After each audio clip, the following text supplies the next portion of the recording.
नमस्कार। तो आज का हमारा नया टॉपिक है operation on matrix. Operation on matrix का सबसे पहला पॉइंट जो है वो है addition of two matrix. Addition of matrix.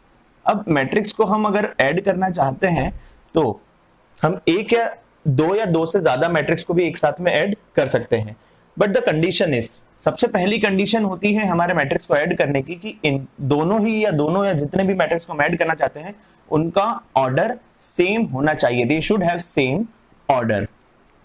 They should have same order. देखिए, जैसे अगर हमारे पास में है एक मैट्रिक्स A जिसकी वैल्यू है Aij M क्रॉस n, एक मैट्रिक्स है B जिसकी वैल्यू है Bij M क्रॉस n। तो यहां पे m क्रॉस n अगर ऑर्डर है तो m क्रॉस n ऑर्डर यहां पे भी होना चाहिए। ये a हमें a के एलिमेंट्स के बारे में, ये b हमें b के एलिमेंट्स के बारे में बता रहा है, और ये i और j जो हमें i और j दिखाई दे रहे हैं यहाँ पे, वो i और j हमें डिनोट करते हैं कॉरस्पॉन्डिंग एलिमेंट्स की कॉरस्पॉन्डिंग पोजीशन। पोजीशन मतलब जैसे 1 क्रॉस 1, 2 क्रॉस 2, 1 क्रॉस 2, जो भी एलिमेंट जहां पे भी मौजूद है, ये i j एलिमेंट की पोजीशन हमें शो करते हैं। अब अगर हमें निकालनी है वैल्यू a प्लस बी की, तो a प्लस बी के लिए जो वैल्यू होगी वो होगी a i j plus b i j m cross n। ये हमारा रिजल्टेंट या हमारा आंसर होगा a प्लस बी का। यहां पे एक चीज और गौर करने वाली है कि a प्लस बी जब हम कर रहे हैं या a प्लस बी मैट्रिक्स जब हम ऐड कर रहे हैं तो जो रिजल्टेंट है उसका ऑर्डर भी वही होगा जो हमारे गिवन मैट्रिक्स का ऑर्डर होगा। अब अगर हम बात करें इन दोनों मैट्रिक्स के एक एग्जांपल की, तो हम एक एग्जांपल ले लेते हैं।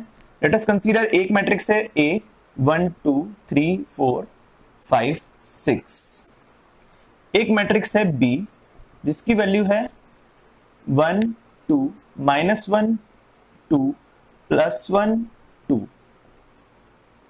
ठीक है, ये हमारा एक मैट्रिक्स है जिसकी वैल्यू है ये वैल्यू, और इसका ऑर्डर है 3 क्रॉस 2, इसका भी ऑर्डर है 3 क्रॉस 2। दोनों मैट्रिक्स का ऑर्डर 3 क्रॉस 2 3 क्रॉस 2 है। इसका मतलब अब हम इन्हें ऐड कर सकते हैं। अब अगर हम ऐड कर रहे हैं तो a प्लस बी की वैल्यू क्या होगी? देखिए, जैसा कि अभी मैंने आपको बताया, जब दो मैट्रिक्स को हम ऐड करते हैं तो उसमें एक कंडीशन ये रहती है कि उनका ऑर्डर सेम होना चाहिए। दूसरा, हम एक चीज का जो ध्यान रखते हैं वो ये है कि इनके कॉरस्पॉन्डिंग एलिमेंट्स को ऐड किया जाता है। कॉरस्पॉन्डिंग एलिमेंट्स को ऐड किया जाता है मतलब जब ये फर्स्ट एलिमेंट है a11, तो यहाँ पे ये a11 से ही ऐड होगा। तो इसकी वैल्यू क्या आएगी हमारी? 1 + 1 that is 2, 2 + 2 that is 4, 3 - 1 that is 2 again, 4 + 2 that is 6, 5 + 1 6, and 6 + 2 8. So this will be the resultant matrix of order 3 × 2, resultant matrix of order 3 × 2, and the value of a plus b is 2 4 2 6 6 8। अगर हम बात करें कि क्या दो बिना same order वाले matrix को ऐड किया जा सकता है, तो नहीं, this is not possible. Consider करते हैं हम एक मैट्रिक्स C जिसकी वैल्यू है 4 5 7 8। अब ये मैट्रिक्स हम देख सकते हैं ये ऑर्डर है 2 क्रॉस 2 का। तो अगर हम इन दोनों मैट्रिक्स को ऐड करना चाहे, अगर हम बोले आइदर A प्लस C, तो क्या A प्लस C पॉसिबल है?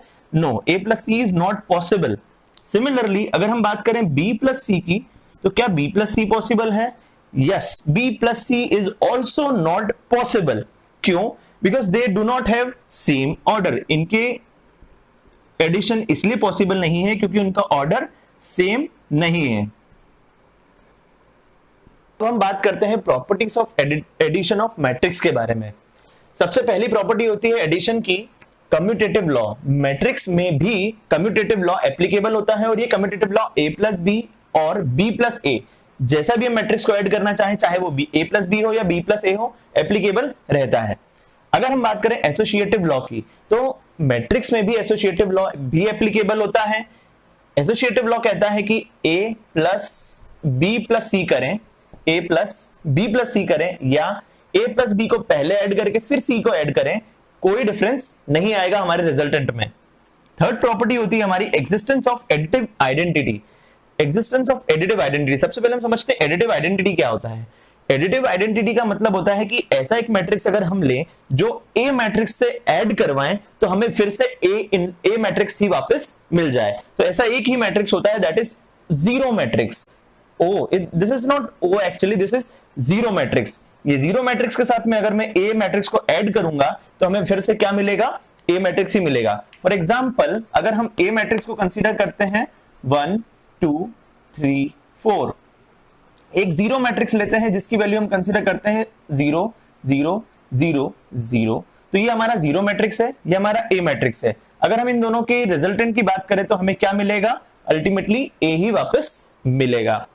सिमिलरली अगर हम बात करें existence of additive inverse, additive inverse क्या होता है, तो सबसे पहले मैं आपको बता दूं माइनस ऑफ ए मैट्रिक्स जो होता है अगर हम उसमें -1 का मल्टीप्लीकेशन करवा देंगे तो वो बन जाएगा एडिटिव इनवर्स, ए का नेगेटिव, या एडिटिव इनवर्स बोले या इसे हम नेगेटिव ऑफ ए बोले, एक ही बात है। तो ये हो जाएगा ए प्लस माइनस ऑफ ए और माइनस ऑफ ए प्लस ए, और इसका रिजल्टेंट जो रहेगा वो हमेशा क्या रहेगा, एक जीरो मैट्रिक्स। तो ये होती है चार प्रॉपर्टीज एडिशन ऑफ मैट्रिक्स की।